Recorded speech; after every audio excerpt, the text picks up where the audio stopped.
This is Baseline, a podcast about baseball for people who know nothing about baseball. I'm Kyle. And I'm Andrew. I don't know. Am I supposed to say that we know? Now is where we just sort of like, we feel it out. We see what makes sense here. I guess you kind of know some baseball. We are starting to learn baseball. But if you, the listener, are not familiar with baseball, this podcast is for you. Yes. I think that's kind of it. Right. Imagine in your head, enter your mind palace, theater of the mind. We're all sitting in a circle. We're all sitting in a circle. We're sitting crisscross applesauce. We're on one of those rugs that is like a little road in town or whatever that, little kids play on with little cars. So we're in, we're in like a preschool classroom. We're sitting in a circle, and today we're going to learn about baseball. Okay. I feel like I need some. I came unprepared, honestly, Andrew. Like I don't have any. Do you need some juice? I don't need any juice. You mean, sorry, performance enhancing drugs? Is that what you're talking about? Yes. Kids, it's time for us to talk about PEDs. We're hang on. Let me turn my chair around. Kids, let's get real for a second. Steroids. Not even once. Should they be in the Hall of Fame? Maybe. I mean, we could. That seems like a much. I mean, even for you to know about sort of the roid rage of the early aughts, I feel like is common baseball knowledge, but it's almost like it's kind of rare to hear about these days, at least in baseball, right? You do hear some players getting suspended for 50 games or so, but you don't really see much anymore. You aren't getting these gigantic scandals or big old question marks about whether or not somebody should be admitted into the Hall of Fame or not. Yeah, it's kind of interesting. I don't know. There's a hot take somewhere in there about letting people who have done steroids into the Hall of Fame, but not letting Pete Rose in. Right. Okay. We'll save that fair. Not sure. That's the other podcast. Honestly, Goodstuff.fm/no idea. You guys are getting into some hot topics, I think. We are. Spicy. It's Andrew's other show, so go check it out. Goodstuff.fm. It is my other show. Go check it out unless you don't want to. Fair. Content warning for, I guess, politics, ideas that you're not, you don't conform to. The heterodox. Yeah. Okay. Yep. Yep. I'm going to get into, boy, that's a grandma playing the drums. I'm going to get into an ESPN.com article that says Davis is 0 for 44, closing in on the futility mark. Is that is that like a scientific term, futility mark? Or is that just someone at the AP thought that was interesting to put in the headline? I don't know. That's not a term I'm personally familiar with. It seems like it should be a sort of sabermetric sort of thing. Like he's past the futility mark, so we got to trade him. There should be like a clause in their contract where it's like, if you go 0 for 50, we instantly get to void your contract and you no longer play for us or something, right? Like, right. You immediately drop down to the lowest of the minor league. I mean, and to see that this player hasn't been sent back is sort of wild. So just rolling everything back, 0 for 44 means that this person is hitless in 44 at-bats this season. Right. They have not yet managed to hit a baseball. Or at least, in a way that qualifies. Correct, in a way that qualifies. So they might have fouled plenty of times, but they haven't hit the ball in such a way to get them to a base. Yes, that is correct. So in this, I guess they are 0 for 23 with 13 strikeouts this season and hitless in 44 at bats. So when you think about it, it's like the quality at bats part is, you're trying to at least put the ball in play, or you're trying to get a walk or whatever, but a walk is not going to count for anything. So that's why there's the discrepancy between the 0 and 23 and the 0 and 44. 44 is just the number of times he's been up, but 23 is like, okay, these are at-bats that qualify. Mm-hmm. So this is sort of, I guess, I'm curious to know, like watching this, let's say this was a player on your team, right? The Reds, yes, a bit of follow-up. Very well could be. It very well could be. They had the least number of attendees at a game that they have ever had this season. The lowest attendees ever at their current ballpark, which goes back to 2003, I think. Which is pretty rough. I mean, honestly, that kind of ties in with what we talked about last episode with the ticket prices and everything. And for sure, it's a low point. But let's imagine. Yeah, it's, people, they've made it. This is the thing, is that baseball, is so expensive to go watch that if your team is no good, it's just not worthwhile. Like, to spend all that money and watch what the Reds do does not feel like a worthwhile use of time and money. So people don't. Right. Well, and it's not also like all of the Orioles players are going 0 for 44 right now, and every single team is getting a no. Well, to be frank, they're also not doing that well. They did lose to the Yankees 15-3, so they're getting beat up a little bit, I'd say. Mm-hmm.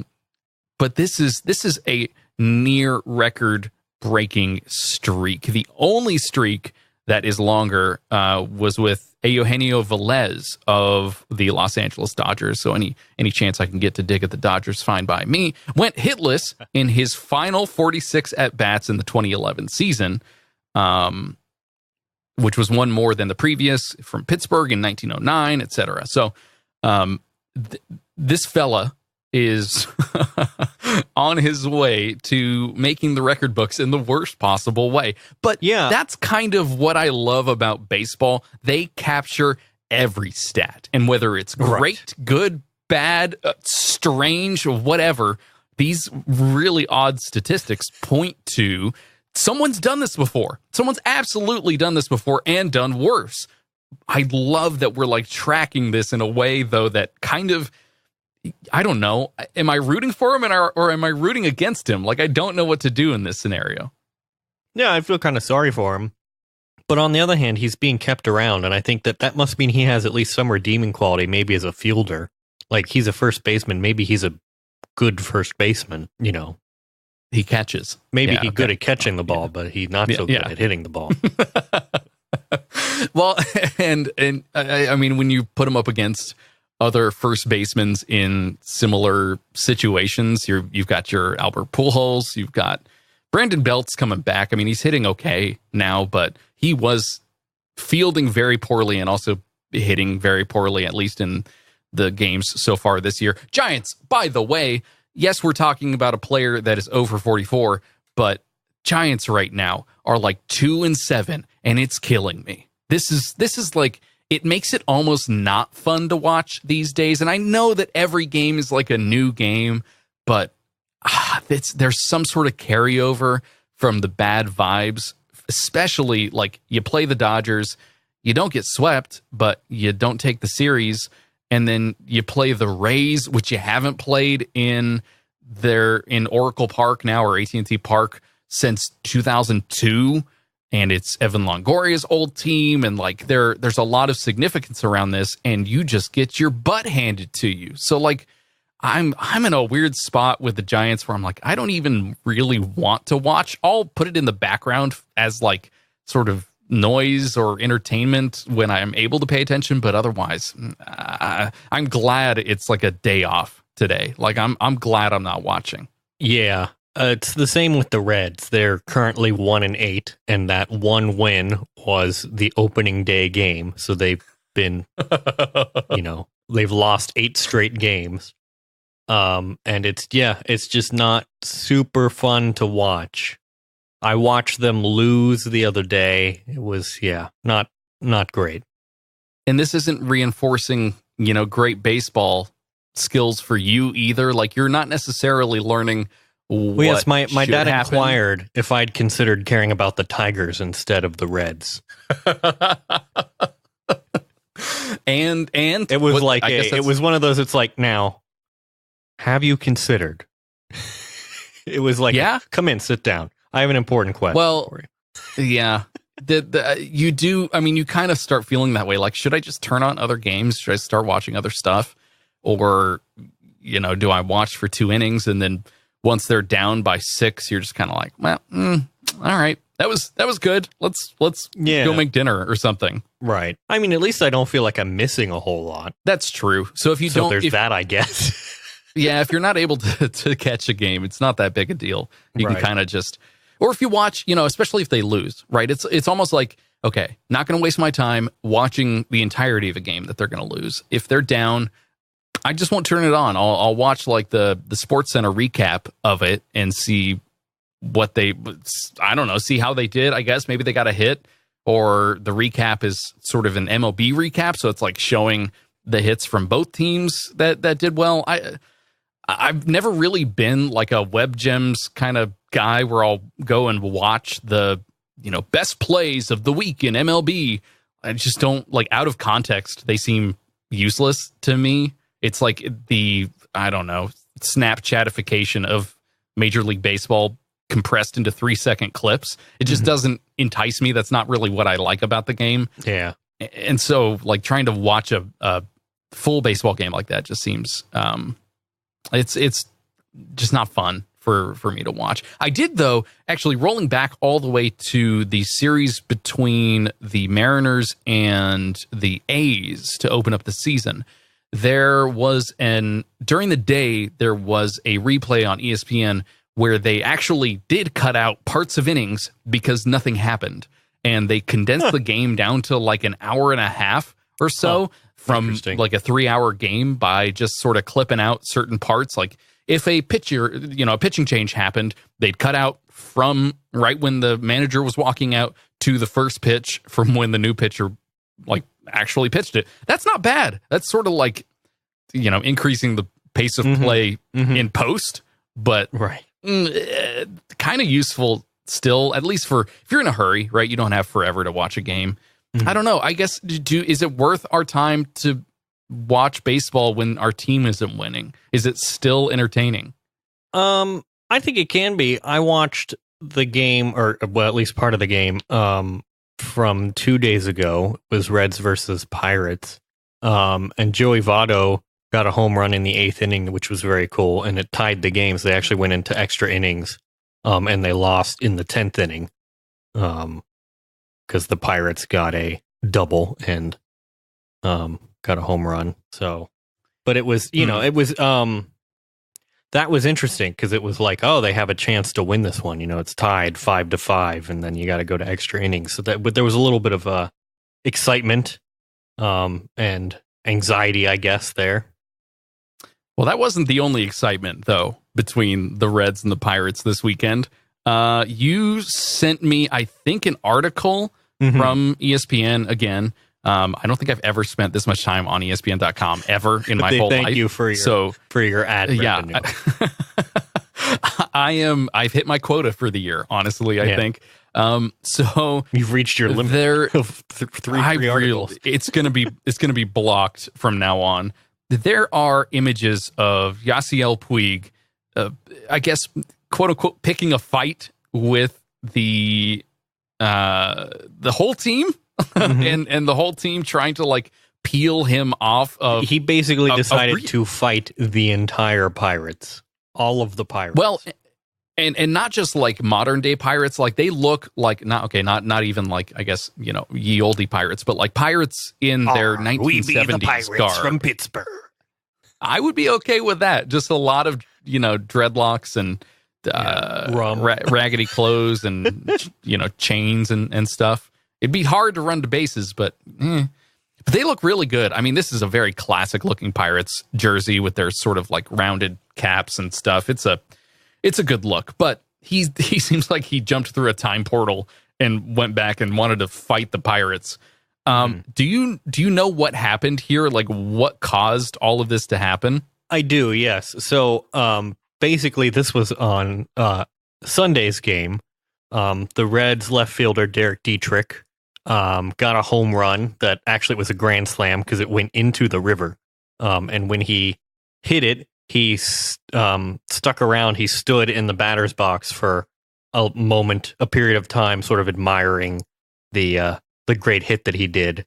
And this, which, I mean, seems fair, right? Like, it's not every day you hit a grand slam into the river. Well, hold on. Let me roll that back. Let's redefine grand slam. Grand slam is when the bases are all loaded and 4 runs score. So this is, I mean, an outside the park home run. Yeah, I guess all home runs should be outside the park if you call them home runs. You can call them inside the park home runs. Well, this is like a splash hit. He hit it out of the stadium. Okay.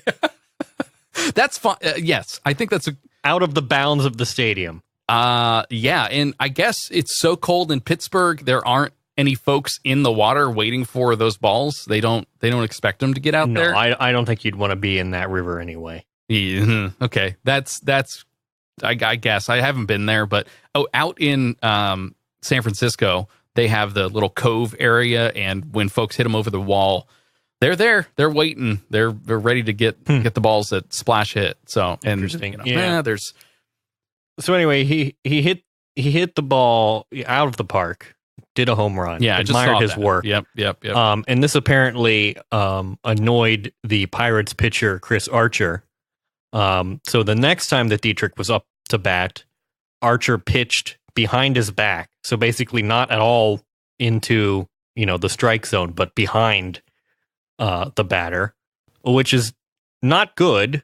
And so let's talk dangerous. about retaliation first. So as a part of this story, when someone hits a home run against you, there is nothing written saying like, okay, now the next time that you're, there's another batter up there, you throw the ball at their head, or you try and hit them with the ball, or you throw it into the stands or whatever, you wild pitch it. Nothing. There's nothing about that saying that you have to do this, but it's sort of an old timey, unwritten baseball feeling that you have where you're like, I'm going to stand up for my team and say, you know what?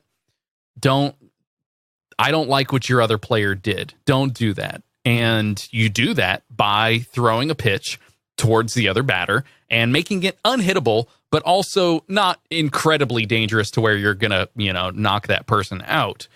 And that just happens. It happens when your player is hit, with a pitch semi-intentionally, like they're just pitching in and in and in and in, and then it sort of like hits off your knee or your elbow or something.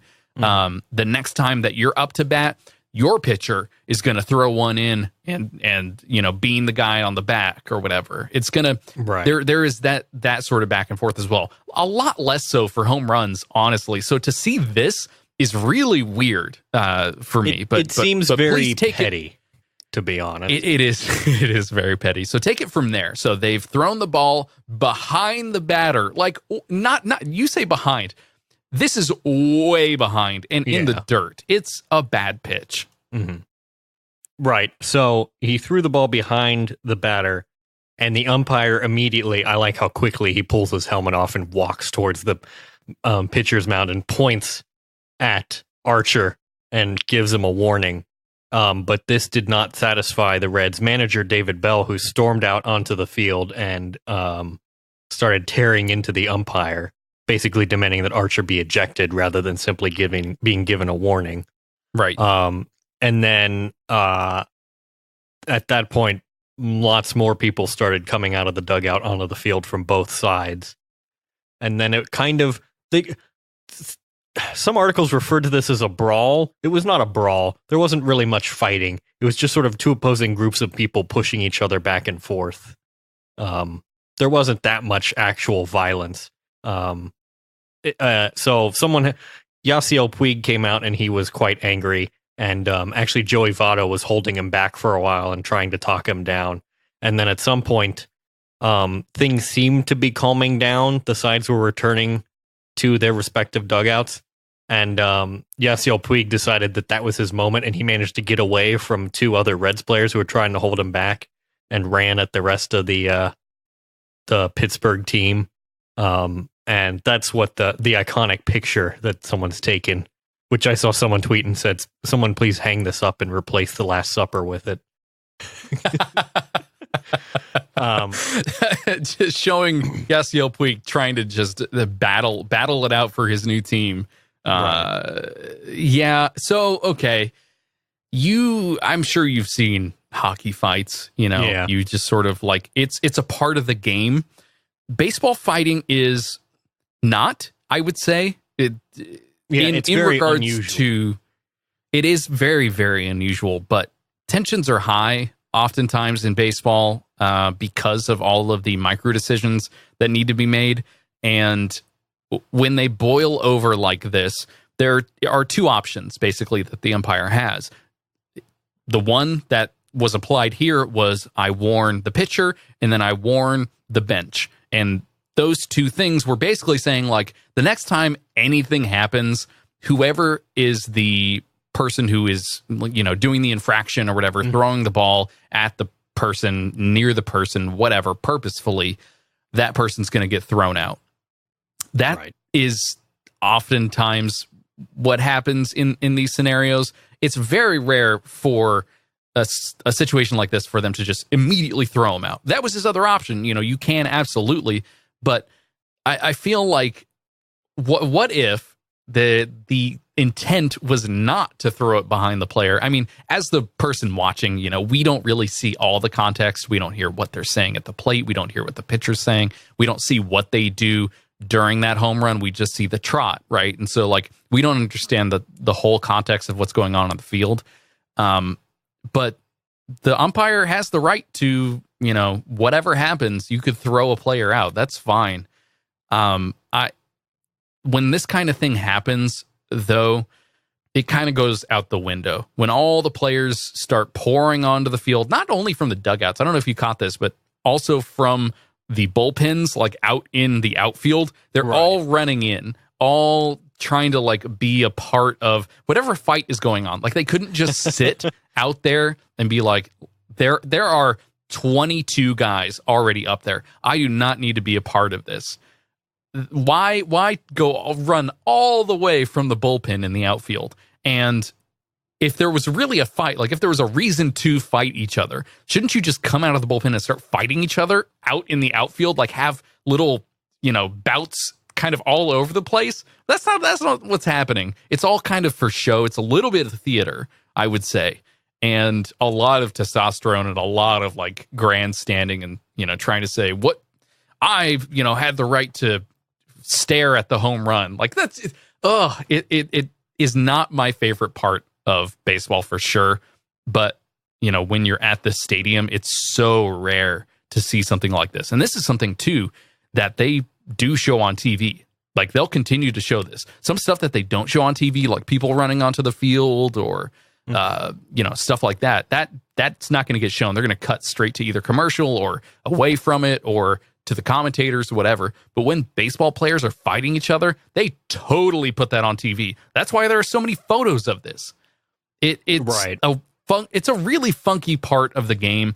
I'm interested to see, because this was on Sunday, yesterday, I'm interested to see what happens with this and whether the MLB brings down any, like, hey, you're suspended for one game and here's the fine you have to pay or anything like that. Sometimes that happens after this, but not always.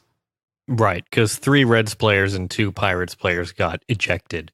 Not the pitcher or the batter involved, though, which I thought was interesting, but I guess that's how it goes. Right. Yeah. It's mostly like, we've already warned them, and everyone else who's pouring out of the dugout now are the ones who are starting to, like, could potentially injure other players. And so, like, I don't know. This photo with Puig, like, if this makes the rounds enough and it shows, him laying a punch into that guy near home plate, like, who knows? That could be a fine. Yeah. But yeah, I don't know. I think it's silly. I think the retribution part, though, is particularly silly to me. And had I been the umpire, probably would have just thrown the guy out immediately. Be like, no, we don't do that.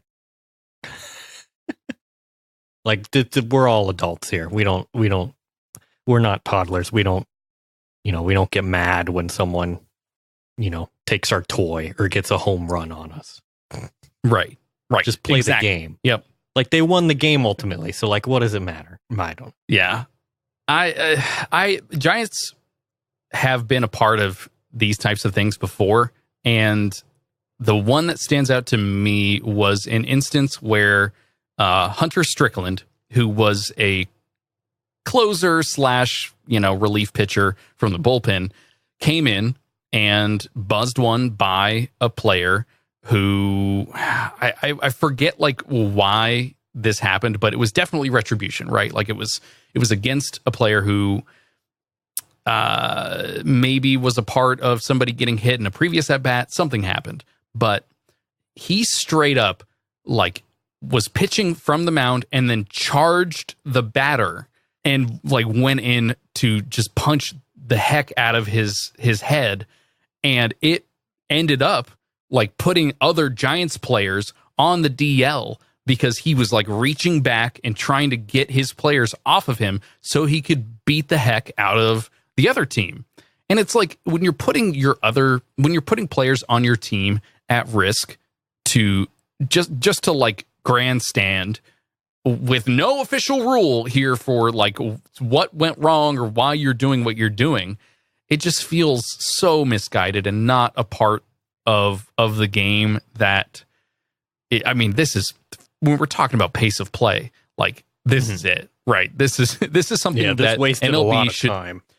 Well, MLB should take a stand on this if they really care about this. Why put timers on pitches and why talk about robotic umpires? Like, ban fighting from the game and say if you do this and you don't, like, the manager can come out. But if you march out of the dugout when you're not like about to take the field or bat, like that's everyone gets a fine. Anyone who walked out on the field gets fined. And like that's what, obviously if the whole team comes out, then you can't skip a game or whatever. The game. Hey, you know what? Fine. They need to figure something out because like I understand that it's like, old timey baseball folks are gonna be like, this is just what happens, and oftentimes nobody gets hurt, but still, come on, like it's silly to see this kind of thing, and it's really silly, especially when you've got young players or young fans of the game who are like, I love watching these players, and it's the beginning of the season. Like it's like people who watch NASCAR for the crashes.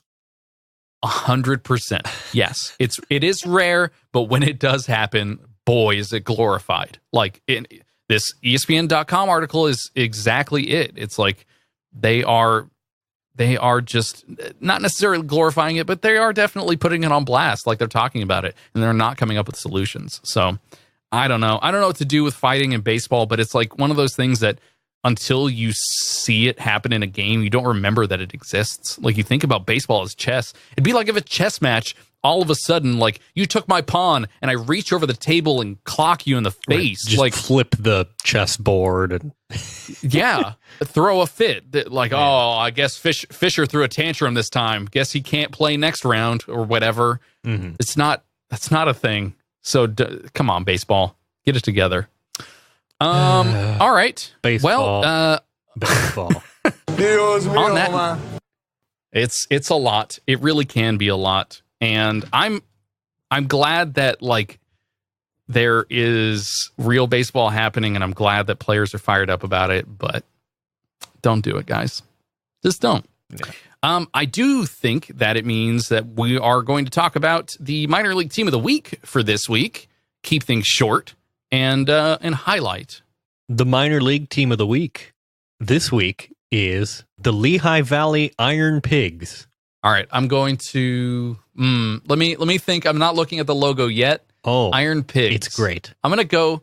Can I go with like I'm thinking like the front of a train, like an iron grate situation where it's like charging forward almost. Maybe not. There is a sort of aggressive charging kind of look to it, but there's not a like grill or a grate or anything like that.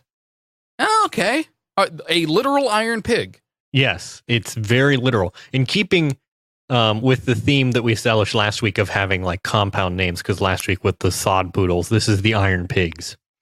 The Lehigh Valley Iron Pigs, which are based out of Allentown, Pennsylvania. And so the name, as it turns out, is a reference to pig iron, which is a component of steel manufacturing, which is what Lehigh Valley is apparently, Wikipedia says, world-renowned for.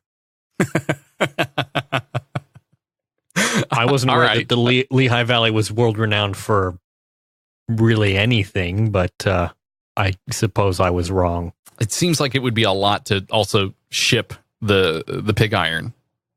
But yeah. I don't know. Maybe not. Right. But the logo's very good. It's quite literally an iron pig.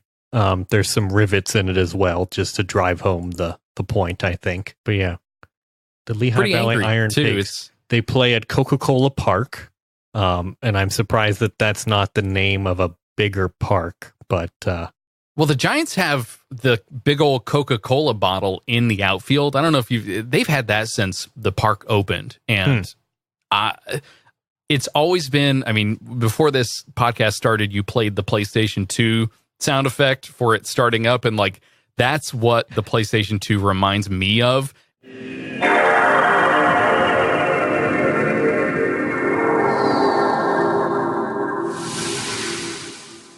It's right. Yeah, it's right there with that like snare brush. It reminds me very much of the park opening and that big old Coca-Cola bottle being the thing that they could actually render in like EA's Major League Baseball game at the time. I forget what the name is. Somebody correct me, please. But they were able to finally, make something like that. And it was super recognizable. And it probably said Cola or something like that on it. I don't remember. But yeah, that's kind of the only, you would think. But don't you think Coca-Cola should be putting their name on a major league stadium? Like Coca-Cola does sponsor a major league stadium, but it's not called the Coca-Cola Park. It's Minute Maid Park that they sponsor at the major league level. And I don't know why it's not Coca-Cola Park. They have so much money that they're putting a subsidiary brand onto a major league stadium. Right. Like that's how much that's how much FU money they have. They should change it every year to whatever their lowest performing brand is just to get people's awareness of it up. Like 1 year it's Mellow Yellow Park. 8-ounce cans of Diet Coke Park. Right. Diet Coke with Splenda Park. Yeah. I mean, just trying to push a new brand every single time. Mr. Pibb Park. Hey, I'm super on that for sure. Well, because then when you have extra innings, you call them Pibb Extra Innings. Yeah, that's good. With the X and the dash, yeah. Right. Now I just got to look up Coca-Cola sodas that they still have. Surge Park. That would be amazing. Yeah. Keeps you up all night.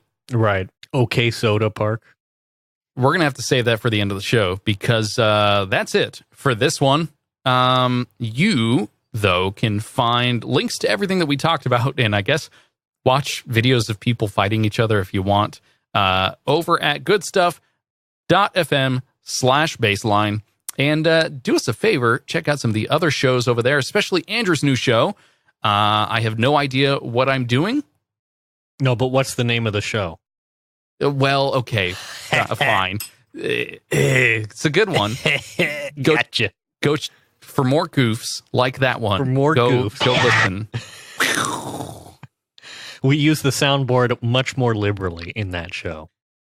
It is true. And I don't know. I was listening to it. And I'm like, man, people probably don't know that Andrew's the one that is triggering all these sounds. It probably sounds like, based on Aaron has his own previous soundboard. The thing that people will have to learn is which sounds are from me and which sounds are from Aaron because we have different sounds. Oh, now see, if you listen to this show, you'd have at least a little bit of insight into that. You have to listen to the broader podcast universe. So the entire Good Stuff canon does inform other parts of the Good Stuff experience, I guess. I've been waiting for this. It's a lot, folks. It really is. It's a lot.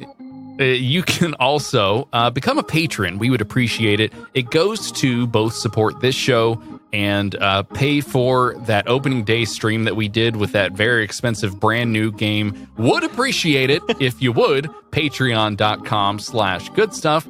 Toss us $1 a month and you'll get access to things like the extra innings between when we start this show and then after we finish recording the proper show, which is what you're currently listening to right now. It's a lot of, I guess, what today's topic is going to be Coca-Cola brands, ones that have failed. Unless we veer off into something different, which is almost certainly going to happen. Yes, most definitely. And that's pretty much it. You can, I guess, leave a rating on iTunes or wherever you're listening to this podcast. We appreciate it. We're not going to be the kind of people that are like, please rate and review and share the show and whatever. But, you know, if you, let's say that you're waiting at Great Clips for a haircut and you don't have anything to do for like 15 minutes, just drop a review in there. Official sponsor of Major League Baseball. Yes, indeed. I think they do have the contract for that, right? They're like the ones official haircut or whatever. I don't know. Well, no, I actually think that's the case because you can walk in now and you can get one, and they'll have your hair on file, like not your actual your dome, literal but they'll hair. have like they'll have what cut you got last time, so that whoever is cutting your hair this time has the template. I guess they just open a CSV and they know what inches you got. I don't know how that works. Whatever. Right. But that's it. We appreciate you listening. And we'll be back again next week. This has been Baseline, and that's the ballgame.